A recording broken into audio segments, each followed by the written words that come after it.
All right, so let me try this one more time. So we'll have a couple people pop in again. I had shared the wrong when I updated the link, it must have got messed up. So the topic that I'm going to go through today is building the foundation of nutrition for sustainable fat loss. Success is going to start with the right habits. This is a lot of the components that we're coaching you through right now. Um, but what we'll do is we'll dive into a little bit more science and understanding of why we do what we do. You guys will probably take away some of the concepts, and you may have questions as well. So never hesitate, and I'll keep an eye out. Let me open my whole screen. So what we're going to cover today is, why the foundational phase comes before the advanced strategies. So let me go ahead and let these individuals in, and then we'll keep moving.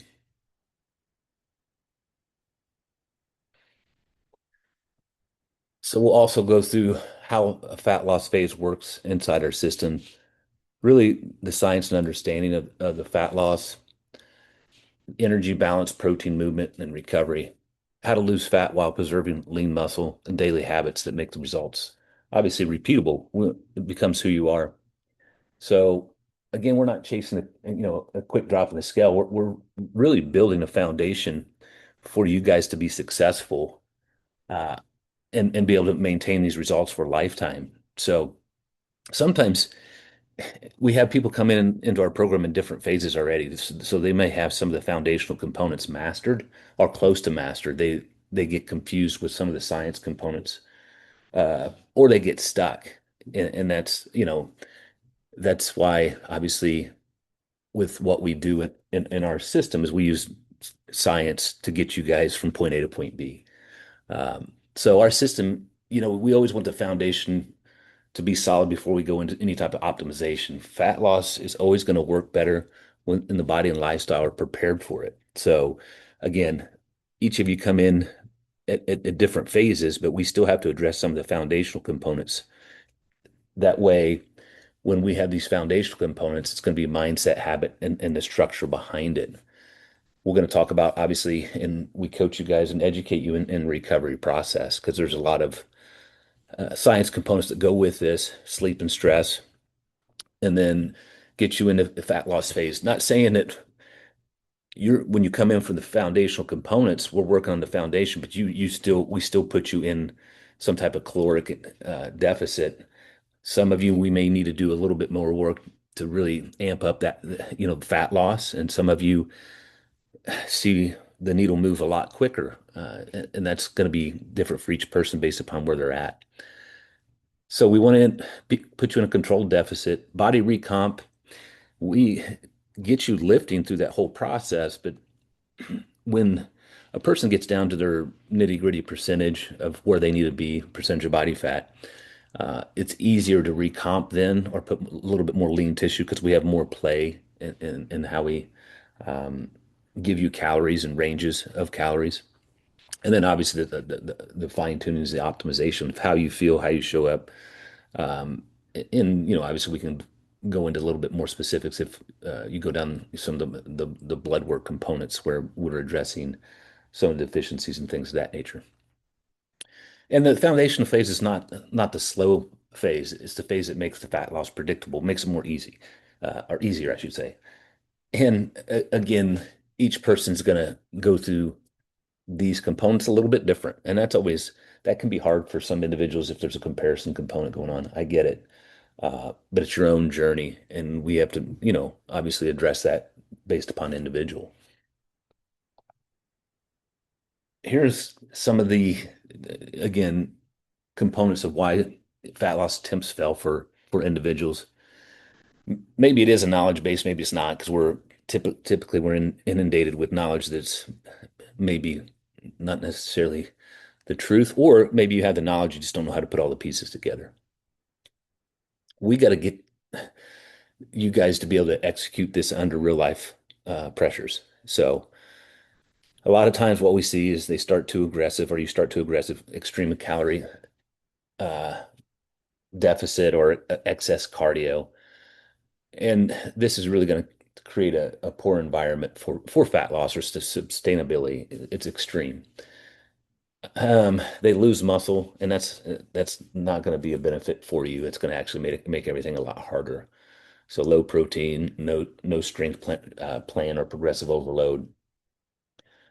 They've dropped body weight, but it's more of lean tissue or tissue, muscle tissue this lost, and that supports your metabolism.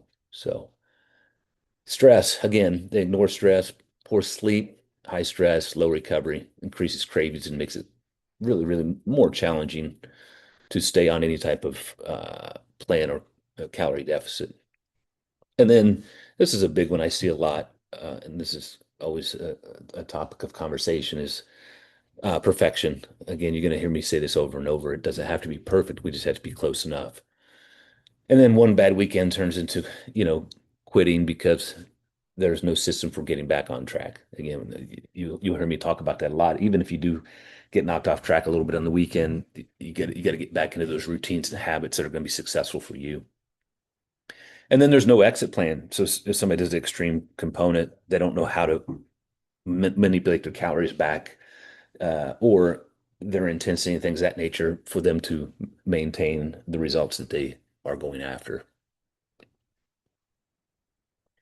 So the foundational phase, what we're building, you know, and again, you may have some of these components when you came to us, and it may be, hey, you just need to fine tune a couple of things, and that could be the case for many people, or some people we have to do a little bit more work in building the foundational better for them.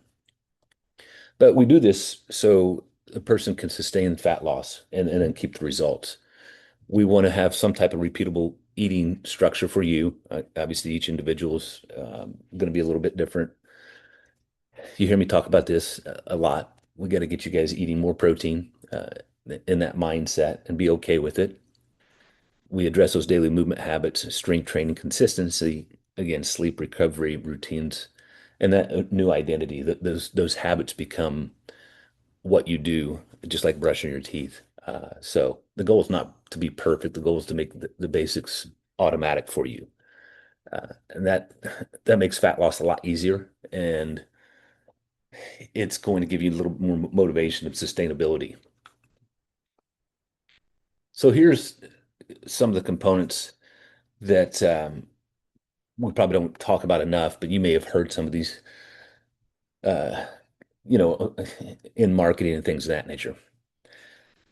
Fat loss is going to require you guys to be, or the body to use stored energy. So we have to be in some type of deficit in some format. So energy in, obviously, food plus beverage, calories consumed, energy out, metabolism, movement, training, digestion. All those are components of expenditure. Obviously, we have to get you in a deficit, but not extreme, and we have to use some other modalities to maintain and protect that metabolism. So fat loss happens when energy out is consistently higher than energy in. The quality of plan determines whether you lose mostly fat or muscle, which we don't want to be losing muscle. That's a big problem. So the key idea, obviously, calories matter, but the system helps you manage calories without crashing your metabolism. Again, we want to keep it up and humming, hunger, mood, or training. So we want to make it where you can maneuver it where it's not an extreme component, because extreme's never going to be sustainable. So here's the foundational components of burning calories, calories out. Metabolism is not just one thing, it's a whole system. And that's what we forget. We just slap a label on it and say, oh, our metabolism. Well, there's different mechanisms in components that make up your metabolism. So energy used to keep you alive, right? So resting metabolism, organ cells, breathing, basic function. That's your resting metabolic rate. And we use our software to dial all these components in based upon each individual. And then this NEAT, which is non-exercise activity thermogenesis. I know it's a big fancy word, but non-exercise movement. So that's going to be your steps, standing, your chores, fidgeting, daily activities. And then we go into, okay, here's the training component, strength work and conditioning. So it's important, but not the only driver. And then we really take the we minimize like cardio conditioning out of our program, and I'll talk about that a little bit more. What I'm saying is, hey, I have to go run to burn calories, which is not necessarily the best avenue in a fat loss phase. Um, and then thermal effective food. So it takes energy to break down that food to make it your own energy. So protein requires more energy to digest than carbs and fats.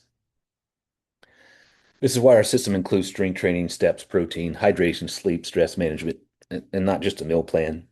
Um, we get that question quite often. Can we give you a meal plan? Of course, but we want to build these structures and habits within your life. So again, it becomes who you are, and it becomes a little easier to maintain when you hit your desired results.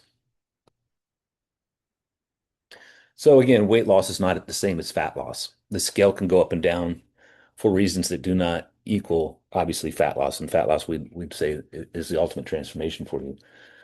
So weight loss can include, and this is where we see, and this has always been, even when I've ran our facility, because we would schedule assessments every 6 weeks with a coach.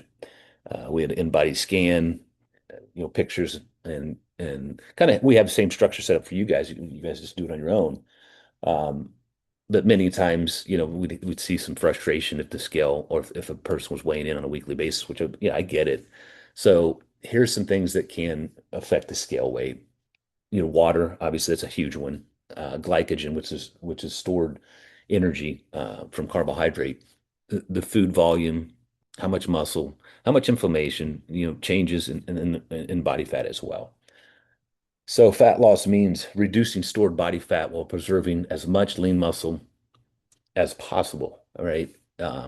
Sometimes we will tap into a little bit of lean tissue if we see a significant weight loss or reduction in even fat. Sometimes we'll tap in a little bit of lean tissue. Again, there's a degree of error in a lot of assessment type pieces of equipment. So our goal for you guys, lose fat, keep muscle, improve strength, and build a body that looks and performs, right? And then you can go into more specifics of uh, what you desire. So again, some of you guys are in the middle of this. Some of you guys are, at the end of this. Some of you in the beginning.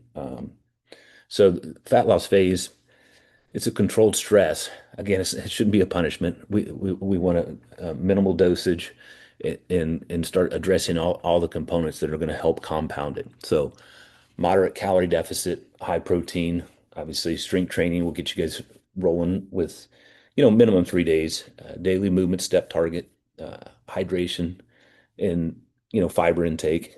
So I'll talk, I think, a little bit more about that here when I get into nutrition. And then sleep stress management. And it's weekly feedback and adjustment. So the fat loss phase, obviously should challenge you, but it should not like feel so daunting that you can't be successful with it. The reason I think it challenges so many people is because we start pushing on their boundaries of the habits or changing the habits of what they're accustomed to, what they have always been accustomed to doing. And when you start pushing and pulling on somebody's belief system, you can have internal pushback, and it's interesting. We start rubbing up against our boundaries. Um, Obviously, if you plan destroys sleep, strength, mood, or adherence, the plan is way too aggressive. And I've seen that so many times with plans.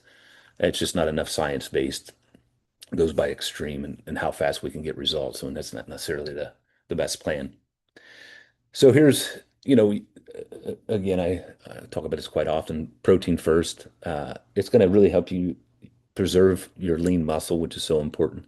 High protein helps support muscle retention during calorie deficit. So, especially with resistance training, that's why we get you guys into some type of total body, hitting muscle major groups, the muscle major muscle groups, excuse me, multiple days a week, and then we give you protein goals on top of that. So we're preserving that lean tissue that we're stimulating.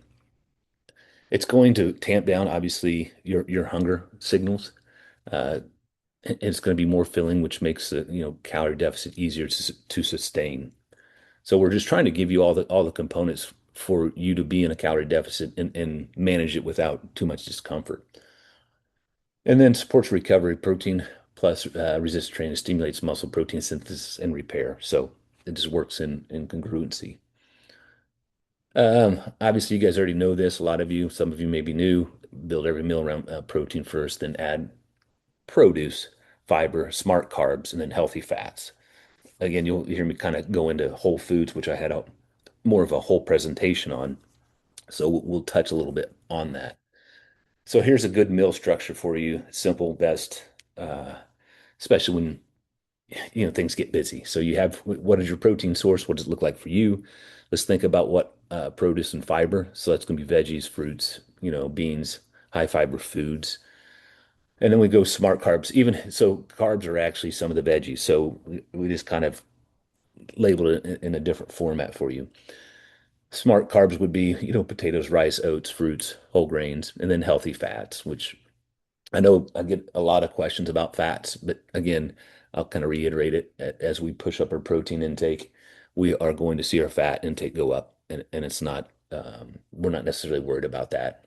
Uh, so this structure controls hunger, improves consistency, and keeps the plan flexible enough for real life. And that's what we're trying to build for you guys.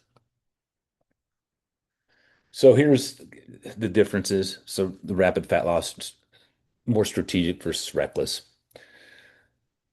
We want to have it in a controlled format, so we're checking all those boxes. Again, building that foundational component so you guys are successful.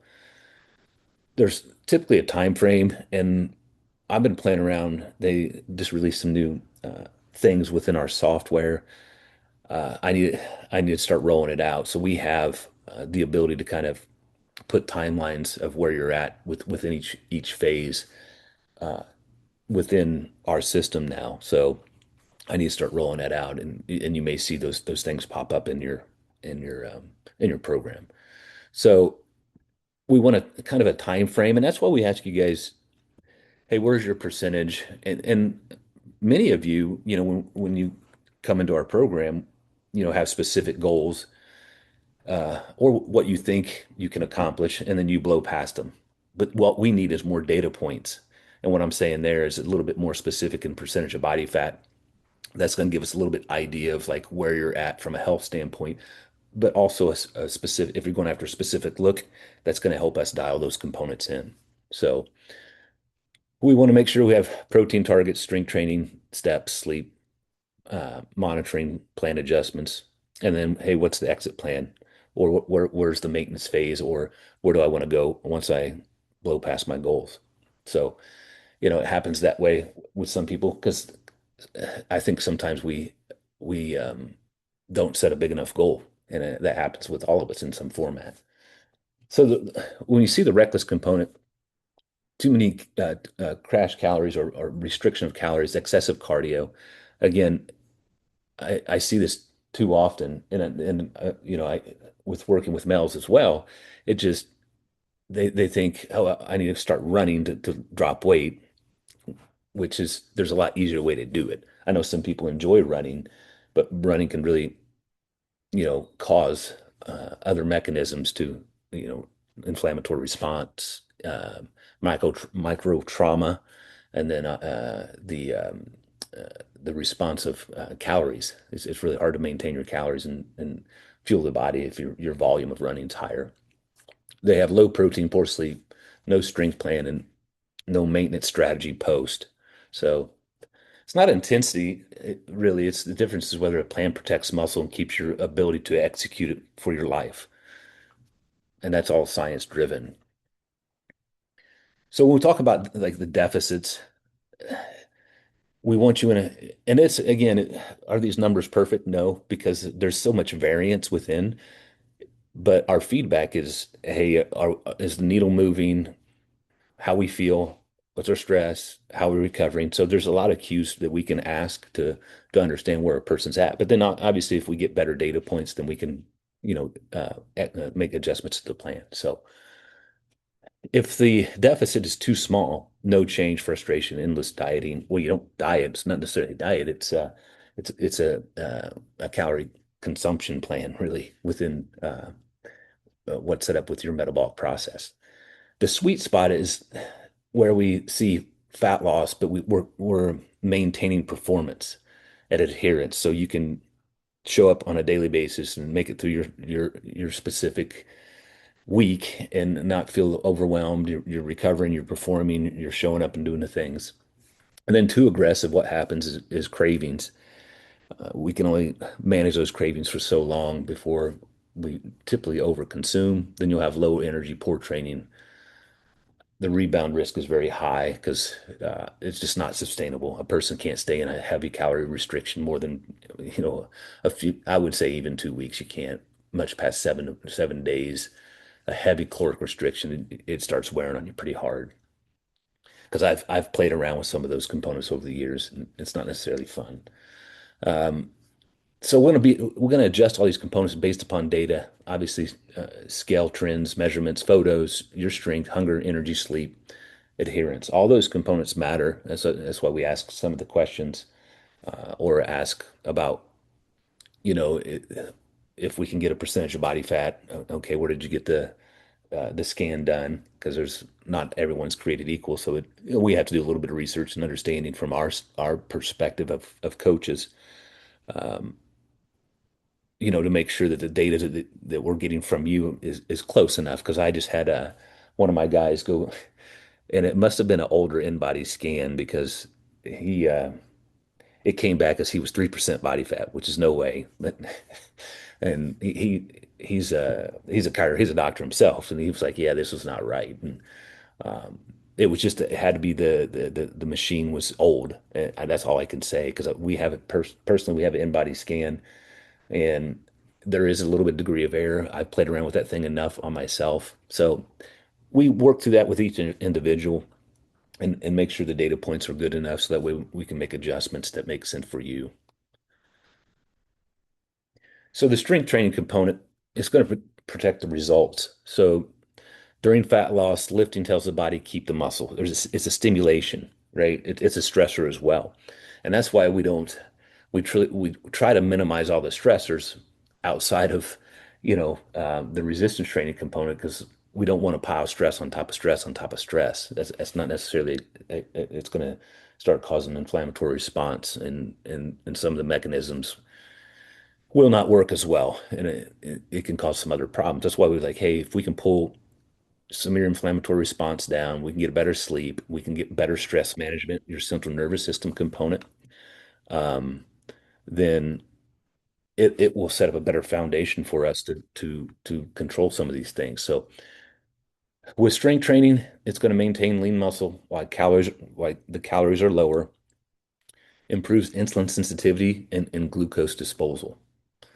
So there's some things that it's a benefit that more from a science standpoint, because again, insulin response can have some effects on whether you store or utilize fat as a fuel source better. All right. So I'm just giving you a generic version. Supports bone density and joint integrity, creates a more athletic, capable body so you can function better.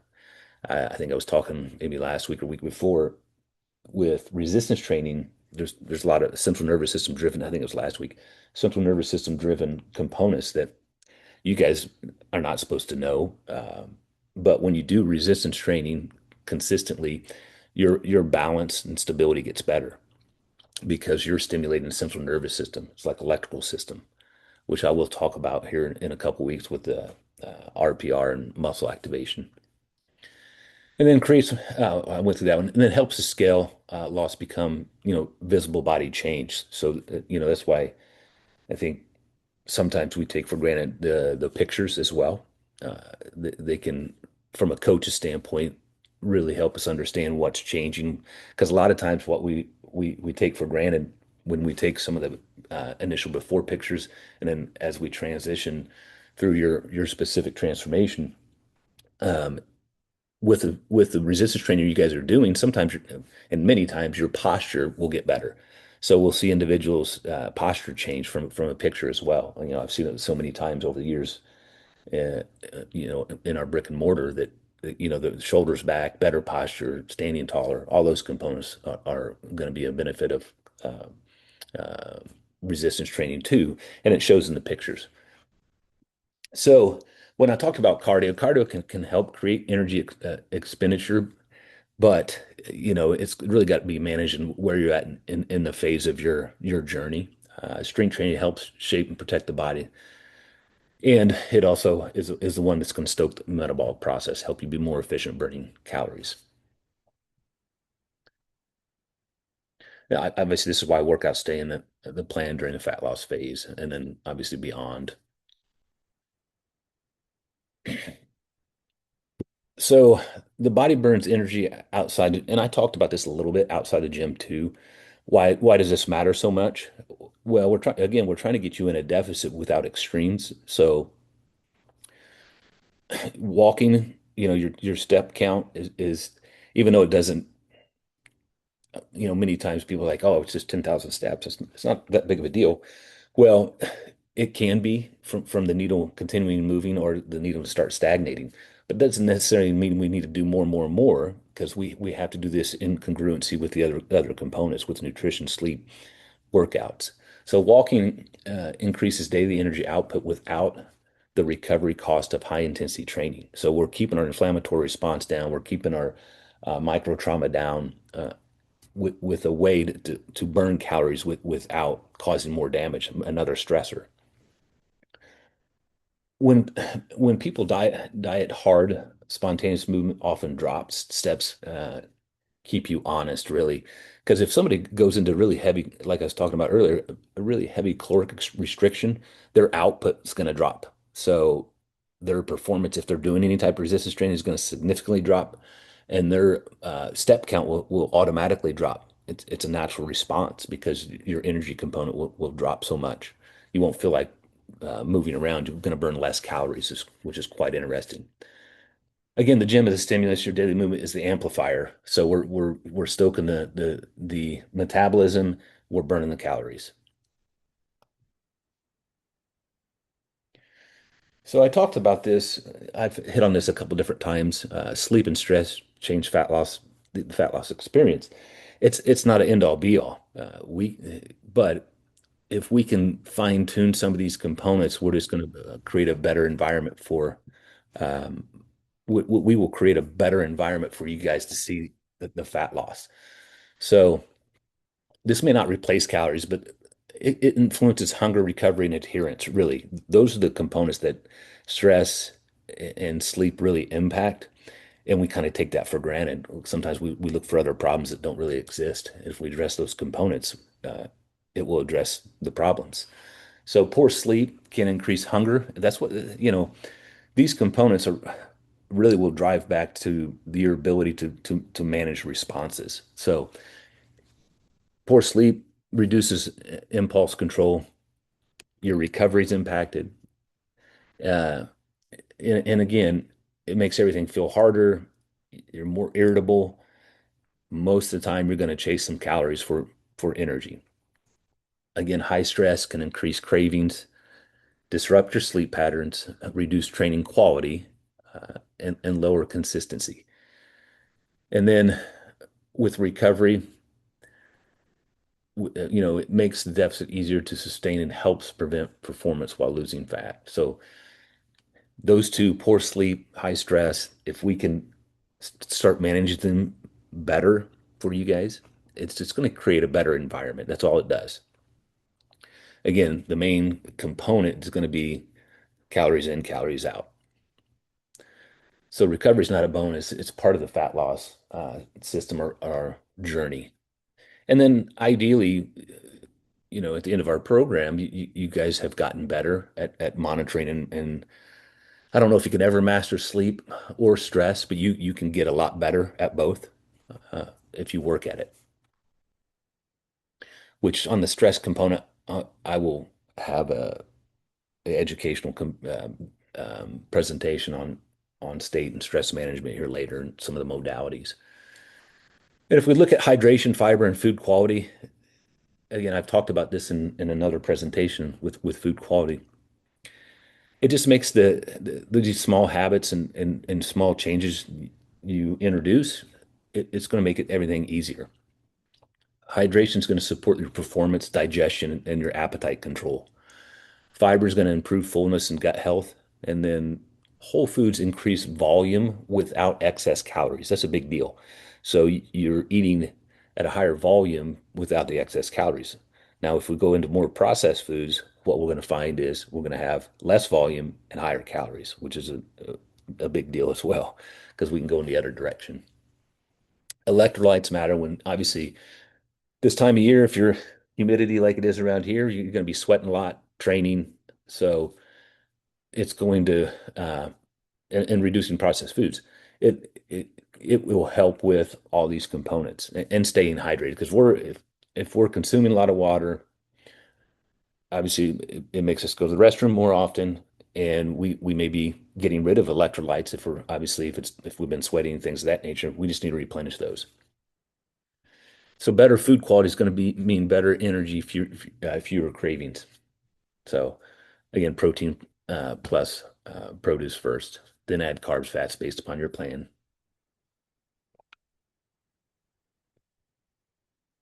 So tracking, I know everyone has a different format and there's a lot of different ways to track.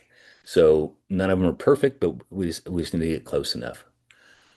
And I always say this just like when you step on a scale, all that is feedback. No judgment, just feedback. Nutritional tracking shows it's more consistency and understanding of what you're doing on a daily basis. So protein, calories, and patterns, it teaches awareness. So if we don't track, we don't know. You got to track your bank account, your financial components, right? Same thing. It's pretty challenging to to make decisions if we don't have data, right? So, and then we go over to the metric component. So scale, trends, measurements, photos, body fat. This is where we pull all those data points in. And then performance markers. Again, you may get these questions. I know I ask these questions a lot with my guys. And we look at some of the obviously your workouts and things of that nature because those are all plotted. Is the strength going up? How's your energy? How's your sleep, hunger, soreness?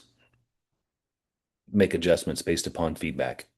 So really, we don't want to adjust from an emotional standpoint. We want to adjust from patterns and feedback from data points. And then we work through the emotional components with the mindset training. Who do you need to become? How do we manage the responses? Um, so here's kind of the foundational the scorecard that, you know, gives you these components. We're building these components within protein targets. Did I hit that? Stress management. Do I execute this consistently on a daily basis, weekly basis? Again, I'll get into this topic a little bit more. I know we talk a lot about control and state, which is stress management 101. Again, every person's a little bit different coming into our program and how they respond to that. So we will try to just give you the tools to be successful. Water, hydration steps. Are you hitting your strength sessions? Sleep routine, what does that look like? I know some of you may not track that. I know there's been a lot more coming in our program having or purchasing some type of tracking device with sleep, which I think is good. Uh, but you just have to make small adjustments to try to make that better. And then weekly check-ins, obviously feedback for the coaches and documents and coaching calls and things of that nature. Those are all built to help support you. So fat loss is going to become easier when the basics stop being negotiable, when it becomes what you do. Here's some myths that you guys may hear. This may give you a little bit more clarity too. So carbs stop fat loss. Carbs do not stop fat loss. Poor calorie control and poor food quality. It's calories. Um, because believe it or not, Dr. Berardi, which is he um, was I followed him for a long time on nutritional habits, and he did a lot of certifications, Precision Nutrition. He sold the company, but anyway, he found a study, and this was a study, a pretty good research study that showed that a person was on a high carb diet, but was in caloric restriction, and he still lost weight. So they were just proving a point that, hey, depending on the macros, if you're still in a caloric restriction, again, I don't know about lean tissue and fat mass. I can't remember the whole component, but I'm sure there was some changes there as well. But again, carbs are not evil. It's more about calorie control and consuming too many calories. More cardio is always better. Uh, More is not better if it reduces recovery, strength, or consistency. Can you stick to the plan? You don't necessarily need another stressor that's going to cause you to become hungry that doesn't affect your metabolic process. And another thing, with some of the programming we put in there, your cardiovascular conditioning is going to go up, up, and up. It should. It just you can get uh, a better cardio response utilizing resistance training, just done in a way that makes sense. The scale tells everything. Uh, it obviously misses muscle water inflammation. So, we may need to go a little bit deeper. So don't let the scale be the end all be all at all times, because it's a feedback mechanism. Don't let it control you. It's just feedback. Another thing, I need perfect days.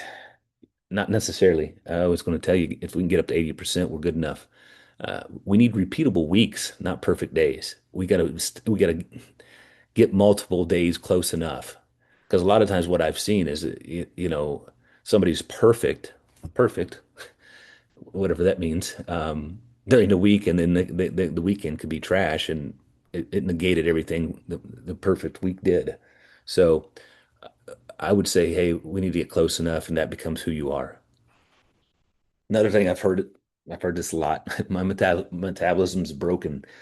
No, it's just not functioning as it could be.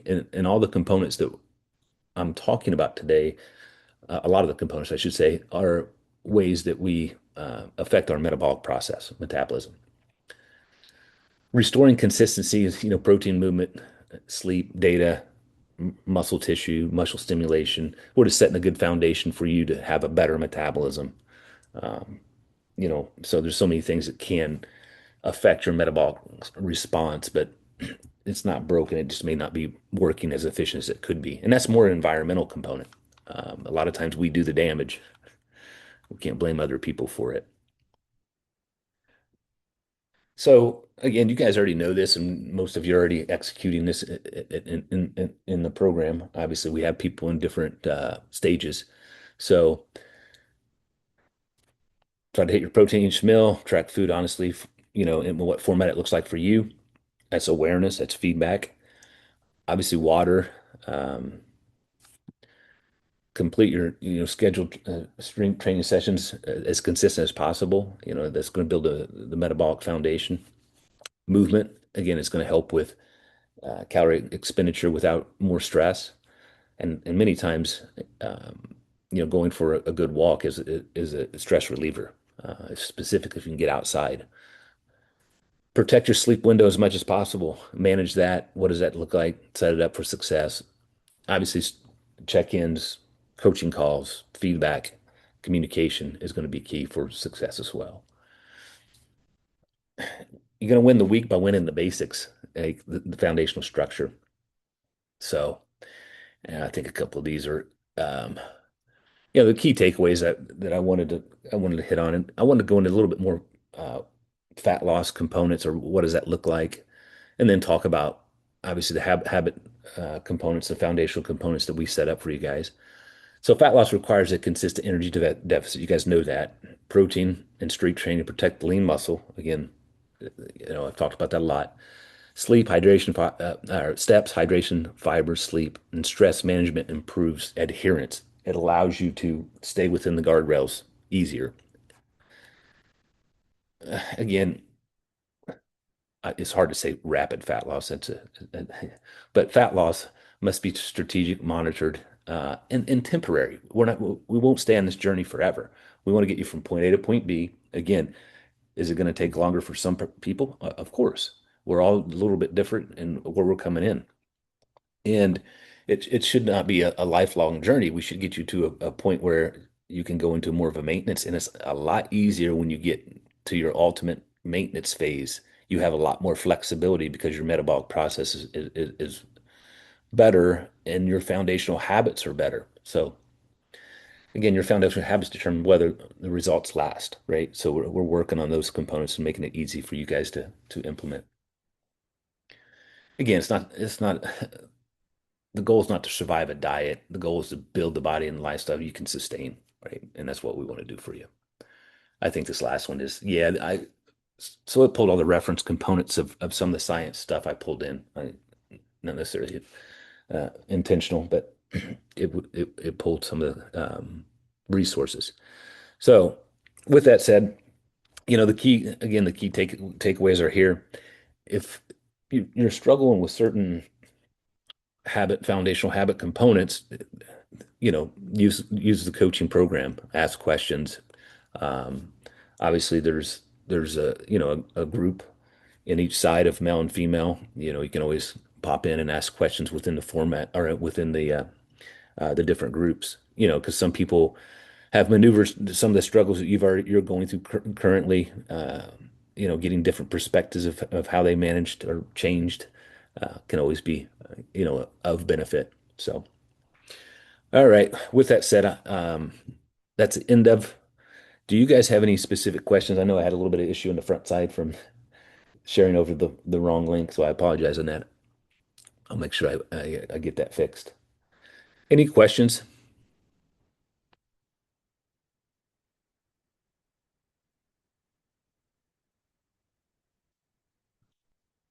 Nope, nope, nope. All good. The big thing on this is giving you guys a little bit more science and understanding of why you do some of the things we have you do. Uh, it's not, hey, we're just going to make you do X, Y, Z to do X, Y, Z. We have a specific understanding of why we want you to do specific things. So, hopefully this helps and gives you a little bit more clarity. I shared over the topics. So each week we're going to have scheduled out topics. I think I got all the way up till September. So we will bounce back and forth. Some of them will be nutritional based.